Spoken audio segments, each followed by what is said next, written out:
অনেকেই ভাবে প্রযুক্তি শুধু দুনিয়ার জন্য, আর লামান শুধুই আখিরাতের। কিন্তু সত্যি কি তাই? আজ প্রযুক্তি আমাদের হাতের মুঠোয়, আর সেই প্রযুক্তির মাধ্যমেই আমরা পৌঁছে যেতে পারি কুরআনের আলো, হাদিসের শিক্ষা আর দোয়ার কল্যাণে। প্রযুক্তি যদি হয় দিকনির্দেশনা, তবে ঈমান হতে পারে সেই পথের আলো। এই দুটো একসাথে চললেই তৈরি হয় এক সুন্দর ভারসাম্য। কৃত্রিম বুদ্ধিমত্তা এখন কুরআনের ব্যাখ্যা পড়তে পারে, শিখাতে পারে হাদিস, আর মনে করিয়ে দিতে পারে আল্লাহকে।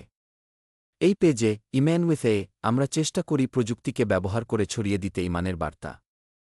এক নতুন যুগে, এক নতুন কায়দায়।